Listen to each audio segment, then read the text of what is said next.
Commander Abigail Donovan stared at the radar display in Earth's Deep Space Monitoring Station. Something unusual had appeared at the edge of the solar system. Not one signal, but dozens, a fleet of ships moving slowly toward Earth. "Are we sure these aren't ours?" she asked her second-in-command. Lieutenant Paul Miller shook his head. "No, ma'am. We've confirmed with every Earth nation and colony. These ships don't match any known human designs." Abigail felt her heart race. First contact. After decades of searching the stars, aliens had found them instead. "Send the standard greeting package," she ordered, "and alert the Space Defense Council."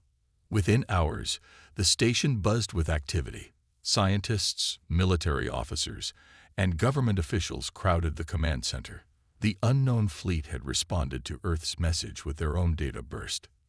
"We've translated the basics," said Communications Officer Erica Wells. "They call themselves the Zarkathi. They're refugees from a system about 30 light-years away. Their sun went supernova." Abigail studied the images now coming through. The alien ships were enormous but clearly damaged. Scorch marks and makeshift repairs covered their hulls. Some appeared to be barely functioning. "They're asking for help," Erica continued. "Their message says they've been traveling for nearly 50 years. They've lost almost half their fleet along the way." The Space Defense Council debated through the night. Some argued for caution. The aliens could be lying, setting up an invasion. Others pushed for immediate humanitarian aid. "We can't turn them away," Abigail argued during the video conference. "Look at their ships. They're practically falling apart. Their life support systems are failing. There are children on those vessels." Admiral George Winters frowned. "How do we know this isn't some trick? We've never met these beings before." "With respect, sir, what would you have us do?" "Watch them die at our doorstep." Abigail pulled up the sensor readings. Their energy signatures are dangerously low. They couldn't mount an attack if they wanted to. The debate continued for hours until finally, the council voted. Earth would send help. The next day, Abigail prepared to make direct contact with the alien fleet's commander. A communications link had been established, and a visual feed flickered to life on the main screen. Fleet Admiral Corlin didn't look anything like humans had imagined aliens might. The being had 4 eyes set in a wide face, scaled skin in shades of blue and green, and what appeared to be gill-like structures on either side of its neck. Yet despite the physical differences, Abigail recognized the exhaustion in the alien's posture. "On behalf of Earth, we welcome you to our system," Abigail said, following the carefully prepared script. "We've received your distress call and are preparing assistance." The translator converted her words. After a moment, Sorlin responded, "My people thank you." The alien's voice came through, strangely musical despite the obvious weariness. "We have traveled far. Too many have been lost. Our children know no home but these dying ships." Abigail felt a lump in her throat. "How many of you are there?" "Just over 50,000 remain. Once, we were millions." The command center fell silent. "We will help you," Abigail promised. "Our rescue ships are already preparing to launch." For the first time, the alien's posture changed, shoulders relaxing slightly. "In our journey, we encountered many stars, many worlds," Sorlin said. "Some had life. None offered aid. Your species is the first to show compassion to strangers from the stars." As the communication ended, Abigail turned to her team. "Let's make this the best first impression humanity has ever made. I want rescue ships, medical teams, and engineers ready to launch within 24 hours. Earth's greatest humanitarian mission was about to begin." Captain Frank Carter stood on the bridge of the ESS Horizon as it approached the massive alien flagship. Even through the reinforced viewports, the sight was overwhelming. The Zarkathi vessel dwarfed the human ship, stretching nearly 2 miles from end to end. "It's hard to believe something that big could be in trouble," said Navigator Kelly Johnson. Frank nodded. "Size doesn't matter when your engines are failing and your life support is breaking down." The Horizon was leading Earth's assessment mission, the first step in what would likely be the largest rescue operation in human history. On board were engineers, medical personnel, and cultural specialists, all volunteering for humanity's first extended contact with an alien species. "Docking sequence initiated," announced the pilot. "We'll be attached to their entry port in 5 minutes." Frank turned to his team. "Remember, we're guests here. These people have been traveling for decades. They've lost loved ones, homes, and hope. Let's give them reason to believe again." The airlock sealed with a hiss. Engineer Olivia Martinez checked the atmosphere readings one final time. "Air's breathable for us, Captain. Slightly higher oxygen levels than Earth, but within safe limits." Frank nodded and pressed the communication button. "Fleet Admiral Xorlin, we're ready to come aboard." The massive door swung open, revealing 3 Zarkathi waiting on the other side. Their blue-green scaled skin shimmered under the lights. Frank stepped forward and offered the greeting gesture they had been taught. "Thank you for allowing us aboard. We're here to help." The central alien, wearing what appeared to be a ceremonial garment, returned the gesture. "I am Sub-Commander Vaylor. The Fleet Admiral awaits you in the command center." As they walked through the ship, the human team tried not to stare. The corridors were filled with Zarkathi going about their daily tasks, many stopping to watch the humans pass. Some looked fearful, others curious. Children pointed and whispered. "They've converted cargo areas into living quarters," noted cultural specialist Nora Patel, gesturing to the sides. "Look how many families are sharing each space." Frank saw rooms designed for storage now filled with sleeping pallets and makeshift partitions. The ship was clearly overcrowded, with worn equipment and patched walls everywhere. When they reached the command center, Fleet Admiral Xorlin greeted them personally. Up close, the alien leader looked even more exhausted than on the video feed. "You honor us with your presence," Xorlin said. "Please, tell me what you need to know." Engineer Daniel Wright stepped forward with his diagnostic equipment. "With your permission, we'd like to examine your propulsion and life support systems first." While the engineers began their assessment, Dr. Samantha Wilson requested to see the medical facilities. Nora stayed with Frank to discuss the fleet's needs. "Our journey began 52 of your Earth years ago," Xorlin explained, showing them a star map. "We had little time to prepare when our scientists confirmed our sun's instability. We built what ships we could and took as many as possible." "How many ships did you start with?" Frank asked. 87. We now have 31. Xorlin's 4 eyes blinked slowly. "Each loss has been difficult." Hours later, the assessment team regrouped. The news wasn't good. "Their propulsion systems are barely functioning," Olivia reported. "They've been making repairs with whatever materials they could find or salvage, but they're running out of options." Daniel added, "Life support is critical on at least 4 ships. The nursery vessel is particularly concerning. They've diverted resources there to keep the children alive, at the expense of other systems." Frank took a deep breath. "So what are we looking at? How bad is it?" "Without significant help," Olivia said quietly, "I give them 3 months before the first ships start failing completely." Frank nodded grimly. "Then we better make sure that doesn't happen. It's time to call Earth and let them know what we're really dealing with." The meeting room on Earth's orbital command station fell silent as Captain Frank Carter finished his report. The holographic displays showed the damaged alien ships in painful detail, failing systems, cracked hulls, and makeshift repairs that wouldn't last much longer. 50,000 refugees, said General Laura West, head of the Space Defense Force. And they need everything: food, medicine, materials, technical expertise. This will be the largest humanitarian operation we've ever attempted, added Director Alan Pierce of the Global Relief Agency. But we can do it. Within days, Earth mobilized. Supply ships were loaded with materials. Engineering teams prepared specialized equipment.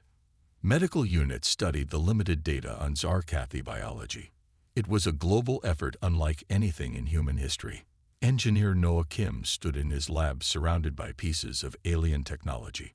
After 3 days without sleep, his eyes were red, but excitement kept him going. The problem isn't that their engines are bad, he explained to his team. It's that they're actually too advanced. They use a form of gravity manipulation we've only theorized about. But they've been operating without proper maintenance for decades. Noah picked up a device he had built overnight. This adapter should let our power systems interface with theirs. We can boost their systems while making permanent repairs. Meanwhile, aboard the Zarkathi nursery ship, Dr. Samantha Wilson faced her own challenges. The ship housed over 8,000 alien children, many born during the long journey. Their physiology is fascinating, she told her medical team. They have redundant organ systems and can metabolize compounds that would be toxic to humans. But they're also suffering from nutritional deficiencies we didn't anticipate. Working with Zarkathi healers, Samantha developed emergency nutrition formulas that could be produced quickly from Earth's supplies. Every day, more alien children regained their strength. Not everyone on Earth supported the mission. Protests broke out in some cities. Earth First groups demanded the resources be used for human problems instead. We're wasting billions on aliens while people starve on Earth, argued Senator William Rhodes during an emergency session of the Global Council. Commander Abigail Donovan stepped to the podium. With respect, Senator, we're not just helping them. The Zarkathi have technologies we've never imagined. What we're learning from their ships will advance our own capabilities by decades. This isn't charity. It's an investment in humanity's future. The debate raged for days, but the rescue continued. 30 Earth vessels now surrounded the alien fleet, transferring supplies and personnel around the clock. On the Zarkathi command ship, Fleet Admiral Corlin met with the human leadership team. The alien's posture was straighter now, with new hope visible in all 4 eyes. Your people work without rest, Corlin observed. The children's ship reports their life support is stable for the first time in 6 years. Frank nodded. Noah Kim's team has adapted your propulsion technology. We think we can get 6 of your most damaged ships fully operational within 2 weeks. The meeting was interrupted by an urgent message. Lieutenant Ben Jackson appeared on the screen, his face grave. Captain, we have a situation on Habitat Ship 4. A power coupling has failed completely. We're looking at complete system failure in less than 10 hours. Frank turned to Corlin. How many people on that ship? Nearly 6,000, the alien replied, voice tight with fear. Mostly elders and cultural preservationists. Our history, our memories are on that vessel. Frank stood up immediately. Redirect all repair teams to Habitat 4. Tell Noah to bring his prototype adapters. We're not losing any ships today. As alarms sounded throughout both fleets, humans and aliens raced against time. What had been a careful rescue operation had suddenly become a desperate fight for survival. Lieutenant Ben Jackson floated outside Habitat Ship 4, tethered only by a safety line, as he worked to stabilize the failing power system. The ship's hull stretched out beneath him, its ancient metal pitted and scarred from decades in deep space. How much time? He asked through his comm. 7 minutes before the main coupling fails completely, replied Engineer Olivia Martinez from inside the ship. If that happens, life support goes offline throughout the habitat sections. Ben's hands moved swiftly over the external access panel. Through his helmet, he could see other human engineers working alongside Zarkathi crew members at different points along the hull. Despite having 4 arms instead of 2, the aliens seemed to struggle with the cramped working conditions. Their physiology isn't built for EVA, Noah Kim had explained earlier. Their homeworld had lower gravity and denser atmosphere. Spacewalks are much harder for them. Inside the ship, chaos threatened to erupt. 6,000 Zarkathi moved through corridors designed for half that number. Many were elders who remembered their home planet. Others were the keepers of cultural artifacts.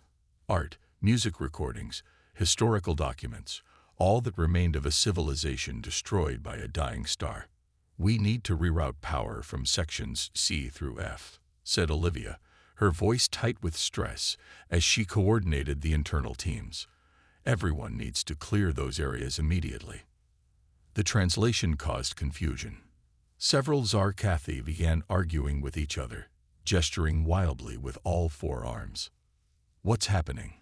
Frank Carter demanded, trying to maintain order. A female Zarkathi named Taylor, who served as cultural liaison, explained quickly. "The records archive is in Section D. They refuse to abandon it. Tell them they'll lose everything if the whole system fails," Frank urged. Outside, Ben had managed to connect Noah's adapter to the external power coupling. "Ready to receive emergency power," he reported. The human rescue ships began channeling energy to the failing habitat vessel. For a moment, the reading stabilized. Then, without warning, a secondary coupling exploded. The blast threw Ben backward, snapping his tether. He tumbled away from the ship, disoriented and spinning. "Man overboard," someone shouted through the comm. Before the human rescue team could respond, two Zarkathi maintenance workers launched themselves from the hull, using their specialized jump packs to intercept Ben's trajectory. They caught him between them, their four arms working together to stabilize his spin. Inside the ship, a more immediate crisis unfolded. The explosion had damaged the nursery section's airlock. Warning lights flashed as atmosphere began venting into space. "There are children trapped in compartment 12. Teller cried out. The emergency doors sealed them in. Engineer Lisa Rice was closest to the section. Without hesitation, she grabbed an emergency sealing kit and ran toward the damaged area. "Lisa, wait for backup," Frank ordered, but she was already gone. When she reached the compartment, Lisa found three young Zarkathi huddled together, their scaled skin pale with fear. The outer wall was cracking, air hissing through widening gaps.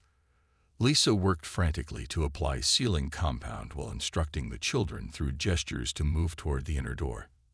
As the last child reached safety, a large section of the wall gave way. In the final moment, Lisa pushed the emergency release, sealing the children safely on the other side while the compartment she occupied decompressed violently. Outside, Ben and his Zarkathi rescuers had made it back to an airlock.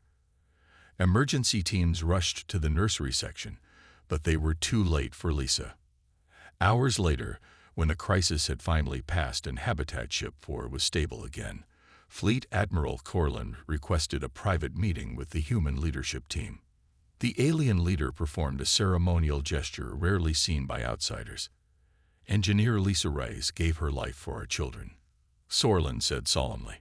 "Her sacrifice will be recorded in the eternal memory of our people."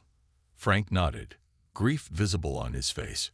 "She represented the best of humanity." "Perhaps," Sorlin replied. "Your people and mine are not so different after all." Dr. Gregory Patel carefully examined the cell samples under his microscope. Beside him, the Zarkathi scientist Miller leaned forward, all four eyes blinking with excitement. "Do you see it?"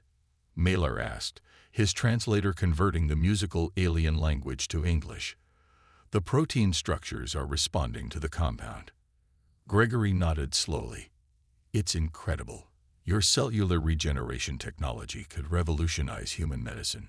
Burns, severe injuries, even certain genetic disorders could potentially be treated." A month had passed since the critical rescue operations. With the immediate danger resolved, humans and Zarkathi had begun the next phase of their relationship, knowledge exchange. Every day, scientists from both species worked together on projects that benefited everyone. The aliens shared advanced technologies they had developed during their centuries of civilization, while humans offered fresh perspectives and solutions to problems the Zarkathi had struggled with during their long journey. "Your agricultural techniques are remarkably efficient," said Vaylor, the sub-commander who now served as a primary liaison between the species. She walked with Commander Abigail Donovan through a newly constructed hydroponic garden aboard the flagship. "We had to learn to grow food in limited spaces," Abigail explained. Earth became crowded, and we developed ways to maximize yields in small areas. Vila ran one of her four-fingered hands over a thriving plant. Our people have been rationing food for generations. These methods could allow us to be self-sufficient again. In the engineering sections, Noah Kim had become something of a celebrity among the Zarkathi technical crews. His adaptation of their propulsion technology had saved 3 more ships and greatly improved the efficiency of the others. The principle is similar to our theoretical models, he explained to a group of human and alien engineers, but they developed actual working systems decades before we even considered the possibility. One of the younger Zarkathi engineers raised a hand. Yet your application of simple mechanical backups prevented total system failure. Our designs became too complex, with no redundancy. Noah smiled. That's why we work better together than apart. The cultural exchange went beyond technology. In a large common area, Nora Patel sat with a circle of humans and aliens, listening to an elder Zarkathi tell stories of their homeworld. Our cities rose from the water, the elder said, voice melodic with emotion. At dawn, the towers would catch the light of our sun and break it into 1,000 colors. Nora recorded everything, preserving memories of a civilization lost to the stars. In return, she shared human music, art, and literature with the fascinated aliens. Not all interactions were entirely smooth. Cultural misunderstandings sometimes led to confusion or offense. The Zarkathi concept of personal space was very different from human norms. Their communal approach to child-rearing initially concerned some human observers. Yet day by day, genuine friendships formed. Lieutenant Ben Jackson regularly played a strategy game similar to chess with the Zarkathi who had saved him during the crisis. Dr. Samantha Wilson had become particularly close to the alien medical team, learning their healing traditions while sharing human medical knowledge. One evening, Frank Carter found himself on an observation deck with Fleet Admiral Thorlin, looking out at the combined fleet of human and alien vessels. When we fled our dying world, Thorlin said quietly, many believed we were the last of our kind, destined to fade away among the stars. Frank watched a shuttle moving between ships, carrying specialists for the next day's projects. And now I believe we may have found more than refuge. The alien leader replied, we have found friends in the darkness between stars, perhaps even a new beginning. As they stood in comfortable silence, Earth rose into view beyond the fleet, a blue jewel against the blackness of space, possibly the first step toward a new home. Victoria Cho stood on the surface of the planet designated KG-17, taking readings of the soil composition. The world stretched around her, rolling hills covered in deep blue vegetation under a pale pink sky. 2 small moons hung visible even in daylight. What do you think? Asked Frank Carter, adjusting his breathing mask. Victoria studied her readings carefully before answering. The atmosphere needs work. Oxygen levels are about 60% of what the Zarkathi need, but the core environmental factors are promising. After 3 months of intensive searching, the joint human Zarkathi assessment teams had narrowed down potential colony worlds to just 3 candidates. He-17 was the most promising, a planet in a stable orbit around a young star, with liquid water and basic plant life, but no complex animals or sentient species. The ocean composition is remarkably similar to what they described on their homeworld. Victoria continued, with some bioengineering of these native plants, we could accelerate oxygen production. Frank nodded, looking toward the horizon where a Zarkathi assessment team collected their own samples. How long would terraforming take? With their technology and our methods, 5 years for basic habitability in the coastal regions, another decade for full adaptation. Back on Earth, the debate over permanently settling the Zarkathi refugees had grown heated. The Global Council held emergency sessions nearly every day, with representatives arguing passionately on both sides. These beings have advanced technology that could benefit humanity for generations, argued Councillor Maria Rodriguez. Offering them a home strengthens us all. Senator William Rhodes remained unconvinced. And what happens when they decide they want more than one planet? What happens when their population grows? We're talking about giving away human-controlled territory to an alien species we've known for less than 6 months. In orbit above KG-17, Fleet Admiral Corlin met with Earth's diplomatic team aboard the command ship. The alien leader had brought technical specialists and cultural advisors to the meeting. "We understand your concerns," Sorlin said, addressing the video feed from Earth's Council. "Our people have no desire to take more than we need. We offer a formal treaty, this world only, with agreed boundaries and conditions." "And what do we get in return?" asked Rhodes bluntly. The Zarkathi technical lead stepped forward, displaying holographic schematics, full access to our propulsion technology, our medical advances, and our energy production systems. Knowledge that would take your species centuries to develop independently. The negotiations continued for weeks. Human fears needed to be addressed. Concerns about security, resource competition, and cultural integration. The Zarkathi needed guarantees they wouldn't be controlled or restricted in their development. Finally, a framework emerged. The aliens would settle KG-17, renamed New Zarkath, with Earth providing protection and assistance during the initial colonization. In exchange, technology transfer would begin immediately, with joint research facilities established both on Earth and the new colony. On the day the treaty was signed, spacecraft from both species hovered in formation above the blue-green planet. Victoria Cho stood beside the Zarkathi terraforming expert, Selvar, in the observation dome of the command ship. "Your people will thrive here," she said, watching the planet rotate slowly below. Selvar's 4 eyes blinked in the pattern Victoria had learned meant gratitude. "Because of humans, our children will know a home beyond metal walls. They will feel soil beneath their feet and see open skies." On the command deck, Frank Carter and Fleet Admiral Corlin formally activated the colony beacon, the first transmitter on the planet's surface. Its signal would guide the fleet to their new home. "There will be challenges," Frank said quietly. "Not everyone on Earth is happy about this arrangement." Corlin made the gesture that humans had come to recognize as resolve. "And not all my people have fully trusted your species. But today, we choose a future together rather than apart."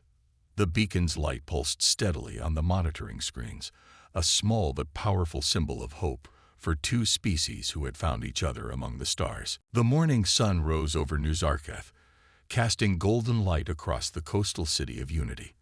5 years had passed since the first Zarkathi settlers had broken ground on their new homeworld.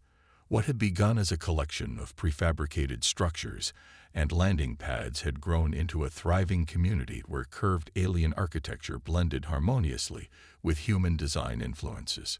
Ambassador Frank Carter stood on the balcony of the diplomatic complex, watching ships move through the busy spaceport. Cargo vessels from Earth arrived daily, bringing supplies and new settlers. Science ships from 3 different human nations conducted research in orbit. Most remarkable of all were the visitor ships, representatives from newly contacted alien species coming to see the legendary partnership between humans and Zarkathi. "Admiring the view again?"